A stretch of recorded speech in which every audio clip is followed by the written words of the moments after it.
السلام عليكم ورحمة الله وبركاته. ودلوقتي بعد ما عملنا الجدول الحصري بتاعنا، جه الوقت إن احنا نحطه في شيت عشان يظهر في اللوحات الرسمية أو ممكن يطبع دي دبليو جي أو بي دي إف، ويبقى مرتبط بالمشروع ويتحدث تلقائيا زي ما احنا عارفين. أول حاجة أنا عندي الجدول موجود معايا، فهعمل شيت. فأروح على شيت في البروجكت براوزر، أقول له نيو شيت. بعدين هيقول لي اختار الشيت بتاعك، فاقول له هات لي A1 مثلا. بعد كده انا عندي الشيت عشان اسحبه عندي الجدول عايز عشان اسحبه في الشيت. هروح اضغط عليه ضغطة، وبعدين اعمله دراج واحطه على الشيت، فهيجي معايا بالشكل ده.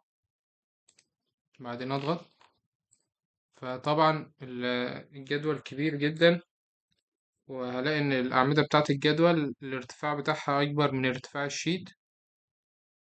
فهلاقي في حاجة هنا في الجدول، علامة بتعمل سبليت اللي هي دي، فيروح مقسمهولي على 2. ممكن نحذف ده بس نشتغل على واحد بس، وبعدين أضغط على ده فيروح عامله على 2، وكذلك ده فيعمله على 2، وده يعمله على 2، وأعمل لهم دراج يبقوا كلهم جنب بعض.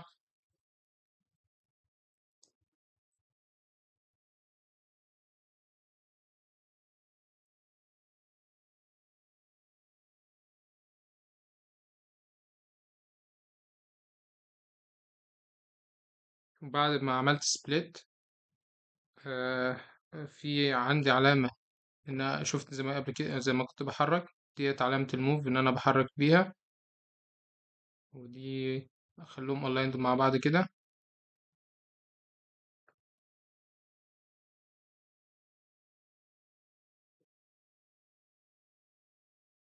وبالتالي الصفوف، لو انا بقى عاوز، في عندي علامة اسمها جريد بوينت، لو انا سحبت منها هيروح جايب لي صفوف من الجدول ده. فالجدول ده يكبر والجدول ده يقل. لو عملت كده هلاقي ده بيقل وده بيكبر، لانهم كلهم مرتبطين ببعض.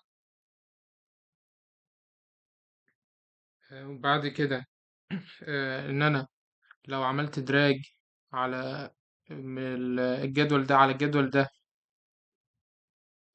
وحطيته عليه بالظبط،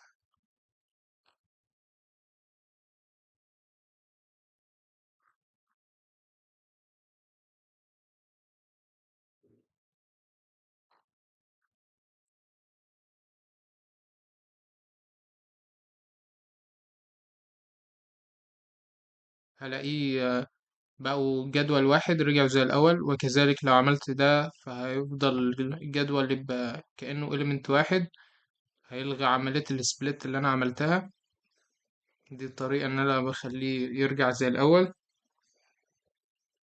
وبرضه ممكن أتحكم في عرض كل عمود من هنا، أعمل كنترول من هنا فيكبر لي عرض العمود بتاعي، العمود بتاع الجدول.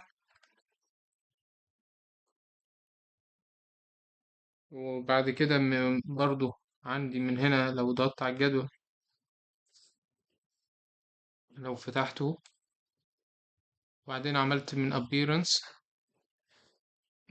اروح ممكن اغير في الجريد لاينز واشيلها. بعدين اروح على الشيت، الاقي شال لي الجريد لاينز، ما عادش في جريد لاينز موجودة في الجدول.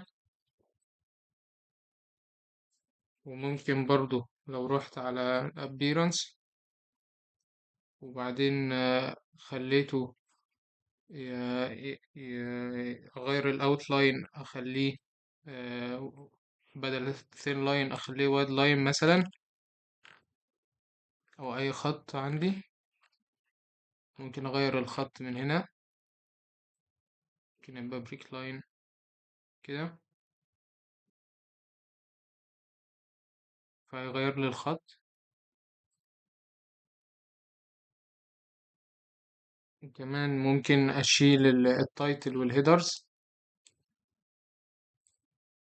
الاقيه شالهم لي. بس كده، الموضوع سهل وبسيط ان شاء الله. والسلام عليكم ورحمة الله وبركاته.